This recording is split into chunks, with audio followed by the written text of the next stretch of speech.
building weight. And I know Laura said that she's at, they both had absolutely manic days, to be honest, going for no. Both Sarah and Laura have got loads and loads of success today. Really? Yeah, yeah. Have you seen how many people Sarah's invited onto the team page? I've just seen things popping up. Today's been a nightmare for me because I've been out trying to sort this wedding fair that we're doing. Oh, dear. It's been a bit. Yeah, Oh wow! Oh God yeah. bless I her. think she must have added 6 or 7 people. Six, Really? yeah, she's done amazing today. She's really, really gone for it. And I know Laura is also, she's had a really successful day. Somebody that she's been talking to for quite a few months has agreed to meet up with Laura next week, possibly having a wrap party, and is interested in the business. So Oh. they've been working really hard today, and it's really worked well for them, which is great. So yes, on the Go for No stuff, what I thought was quite interesting was when it talks about how you've got a full tank and you've got on the accelerator, but you don't seem to be going anywhere. And I Yeah. so relate to that. And it talks about how you've got the restrainer on and how it's you're avoiding nose, also avoiding the potential for rejection. And I know that is a massive thing for me. I know that I'm holding back, in particular on our team, or because I'm Now, yeah. now, Amanda's typed in, but she can't hear very well. Has one of us got our TVs on in the background? I can't. I'm really struggling to hear stuff. Yeah. Oh, that's it. It's gone. Yeah, I think that's better now. Yeah. Um, but yeah, so I know in particular that the fear of rejection is really, really high, and you can just let me mute, and then if you want to say something, type it in, and then I can unmute you. That's probably going to be the easiest thing to do. But yeah, the fear of rejection is really high, and that's from from all angles, and it really does. It paralyzes you, and you can literally, you're like a rabbit in the headlights, and you just can't progress because you're so scared of what other people will think and what other people will judge, that it just stops you. And I never thought I would be that way because with regards to like people on Facebook and friends, and when I first started, people would say, oh, you're not bothered that you're irritating people. And in particular, one girl in the team said to me, are you not worried that you will irritate people with all of your Facebook posts? And I said, I don't really care, to be honest with you, because they don't feed my children. So I've not really got an issue with things like that, but it's more for me the rejection from the people that I'm working with and dealing with that I struggle with. So yeah, so basically you've got to remove that foot that's mentally on the brake. It's all about improving your results, and it's reprogramming how you feel. And everything you're doing is planting seeds for the future. So and this is a lovely little thing, is the easy yeses produce the little successes, and I just love that. I think that's absolutely brilliant. And it's basically how you're going to take this new model and you're going to basically accept failure. You're going to embrace it, embrace failure and embrace rejection. And it's talking about how, obviously we've all been taught and trained to go for yes, and that you don't really tend to go for no. So it is very much about reprogramming your brain. And whilst they talk about obviously not being pushy, it's about not being afraid to, to contact people a number of times, and not being afraid to do that. And one thing it talks about is that you think about getting a no as being a bad thing, and that you think about avoiding failure. And this was, I just thought, lovely and very apt for something that's been talked about recently, is avoiding situations where you might fail. You avoid all the opportunities that are out there. So if you won't put yourself in a position where you could potentially fail, then you're missing out, quite simply. And then it talks about the irony and of avoiding the failure. And what that says is that that you basically, if you avoid failure, then you're pursuing a life of mediocrity. And if you want average results, then you're just going to be average. And that to me was just huge. I think, it is difficult, but we all need to put ourselves out there and give ourselves the opportunity to fail. And you basically, it's not a decision between having failure or success, because you've got to go through failing to actually achieve the successes. So then it talks about how to increase your failure rate, and setting a no goal, and how many no's are you going to get in your first week. So I try and set a daily no goal. So for tomorrow I've set myself that I want to get 10 no's, which actually is quite hard, because by the time you've got people that haven't answered, and they don't count as a no, by the time you've got the people that don't actually respond to you on Facebook emails and all that sort of stuff, it's actually quite hard to get that amount of no's. You actually have to speak to an awful lot of people to get that amount of no's. So then it's talking about your new prospects and what's your prospecting strategy, and how do you increase the amount of prospects that you're talking to. And I think that's something that would be interesting for another call. So as I said, I think we're going to do some focus on sales stuff over the next few weeks, definitely the next few months. And what's your prospecting strategy? So how are you getting those leads? What's your lead generation? How are you getting that? So that's another call, really. But what it talks about is, and this is something that I really liked, is when you're going for no, that you increase the amount of things they can say no to, which I thought was really interesting. So for example, so you've got somebody and they want to try a wrap, and you're then saying to them, well, what about the defining gel? Or actually, we've got the lip and eye cream as well. And they talk about going up, down, across and sideways. So you literally cover every single angle that you can do with that person that you're talking to. So if they haven't said no to the first thing, you keep going until they do say no. And if you've listened to the webinar, it's quite interesting how they talk about how this guy comes along and he spends loads of money in the clothes shop, and the guy is really chuffed at how much he's sold, but his boss turns to him and says, what did they say no to? And I think that's really interesting, because again, if we get somebody in there saying yes to a wrap, we would take that. So how can we then push that a little bit further? So that's interesting. I think that's going to take me in particular out of my comfort zone. So that's great. Obviously, it's all in the customer's best interest. So you're not just going to throw, and the Americans have a phrase where they say you don't throw up over people, as in give them all the information at once. And you're literally not going to throw up every single product on these people. But you are going to obviously offer them things that, are relevant to them.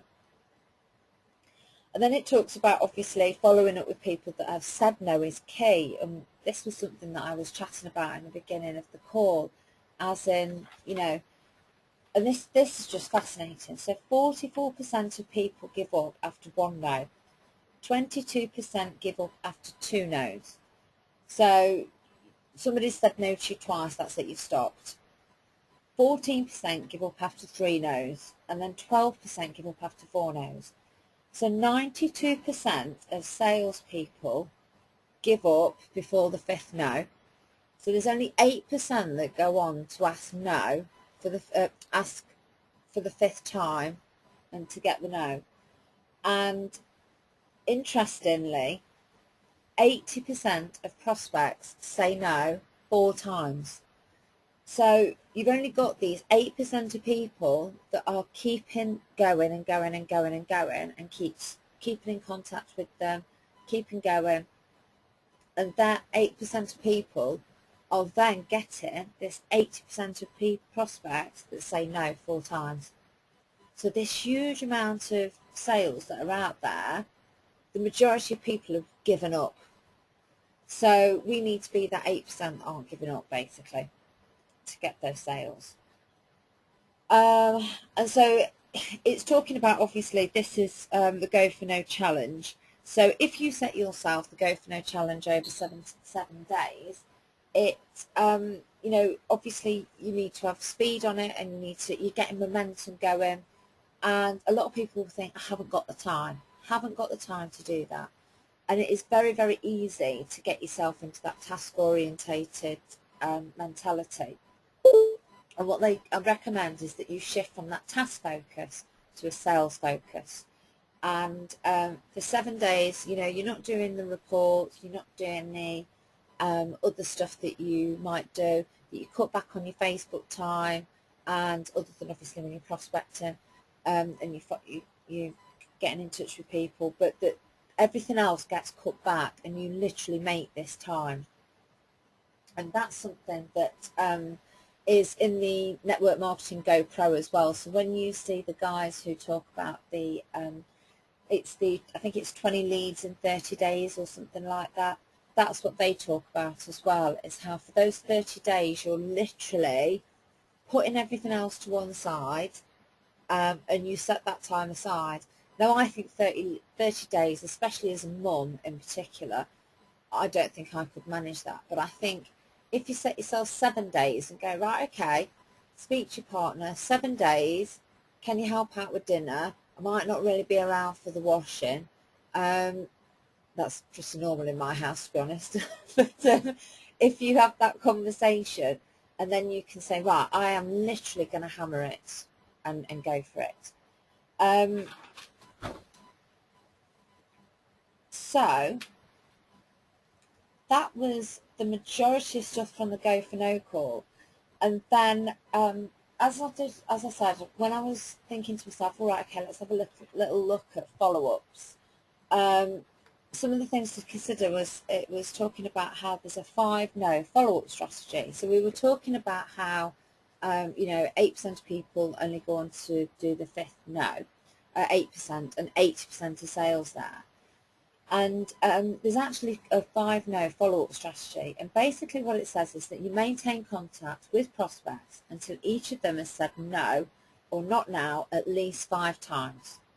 So this is then talking about how it's proven that businesses with this strategy have a higher conversion rate than those that don't. So I'm wondering if I've got those follow-up sheets, which I'll add to that. I'll add to the UK page that I've set up. On those follow-up things, I can't remember how many things there are out, but it's whether it's, you know, you're literally numbering them at the top, 1, 2, 3, 4, 5, and you're going, right, okay, I've spoke to that person 5 times now, and you're going, do you know what, I've only spoke to those that person 4 times, so I need to make sure that I'm contacting them again within the next week, or, you know, today, or, you know, within the next month.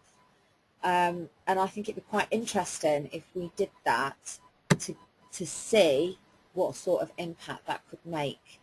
And you know, maybe those 5 no's, maybe we're doing that and we're saying, right, okay, well, that's going to be over 3 or 4 months, for example, that we're going to get those 5 no's.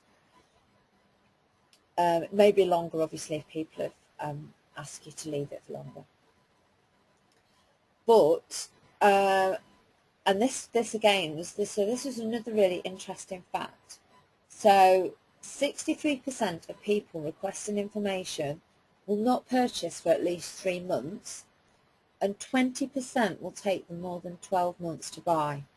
So this is where the drip, drip, drip on Facebook and your Instagram and your things are absolutely crucial, and also those follow-ups. So if you've got people that you've contacted, then the likelihood is, say you've contacted them 5 times over that 3 months, you're then going to get a greater hit rate because you're keeping in touch with them. And the 20% will take more than 12 months to buy. That does not surprise me. Having been in this business for nearly 2 years now, I can honestly say there is people that still haven't bought off me. You know, friends that still haven't tried wraps, and they will do, I just haven't got them yet.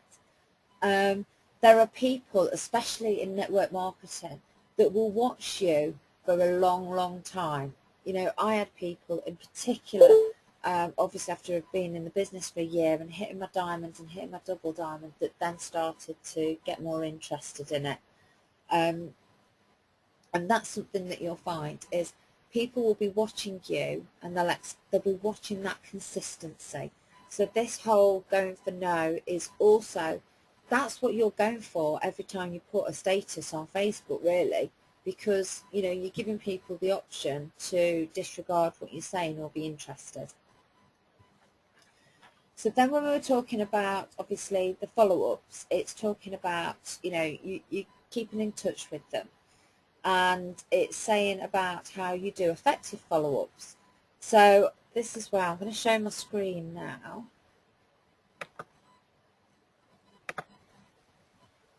Okay, so on the screen you can actually see here how it's talking about, sorry one sec, let me just scroll up and down. Okay.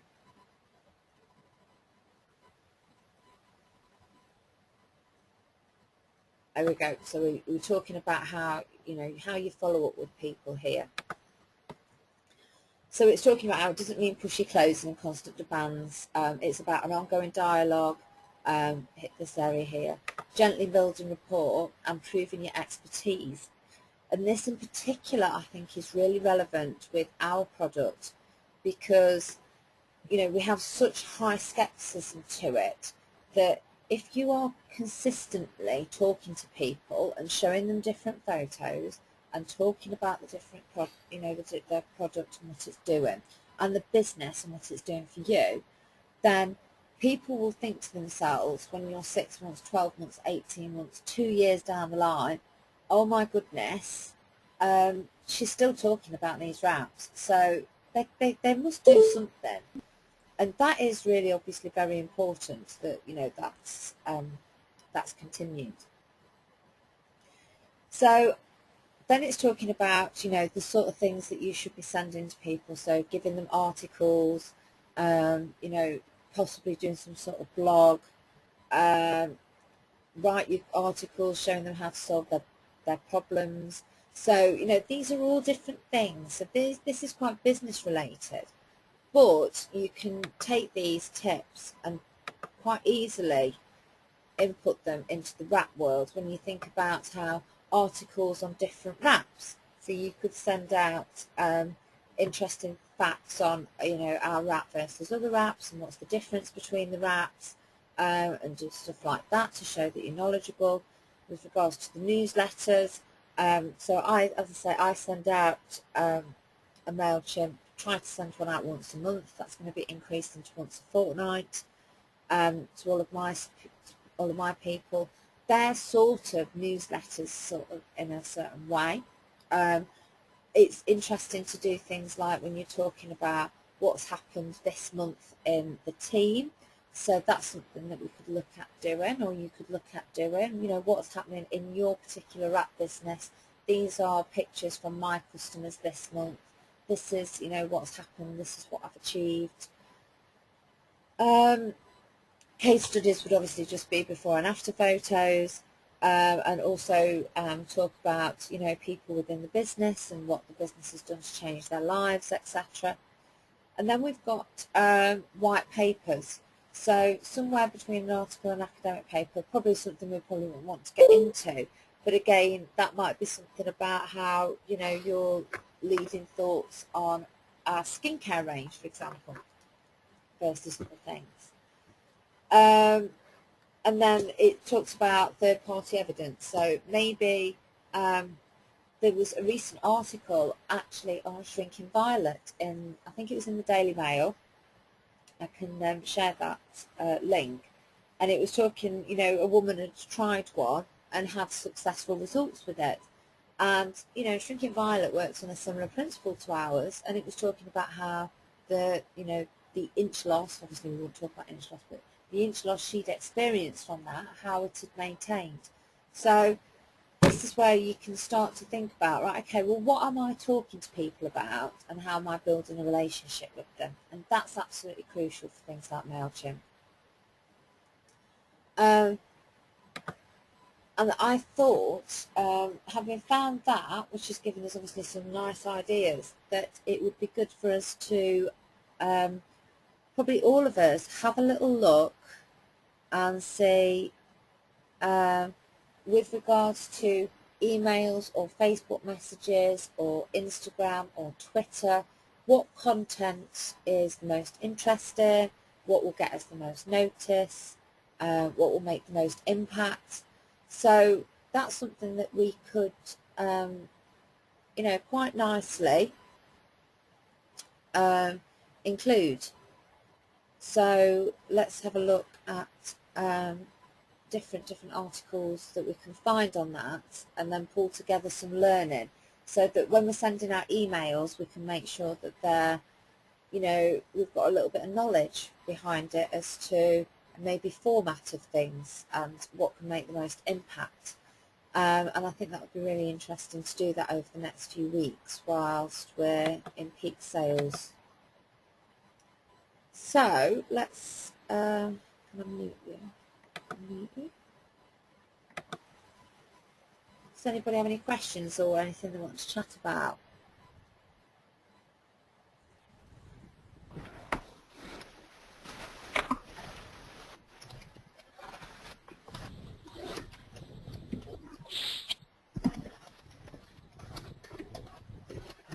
Hello. Yes, Rachel Harvey. I have actually got. I have got a PowerPoint there. So I will make sure I'll share that with you in a moment. I'll pop it on that. I'll pop it onto our little group. That's fine. That's not a problem. I literally wrote that the other day. Oh my word! Oh bless you. 24 hours. Oh, can you send that to me as well, please? Yeah, I'll post it on the group, Lucy, so that everyone can see it. It doesn't. It might not help with the 4.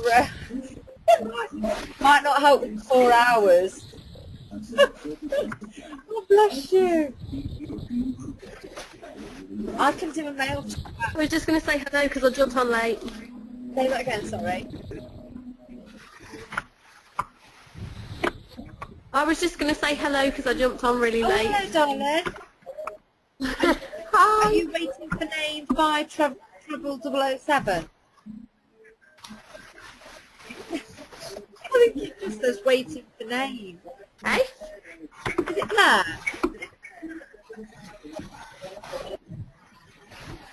There's No, some it's not serious you. static in the background from someone. I've got somebody that popped up on, it's me. Yeah, it just says waiting for name 50007. It's like James Bond.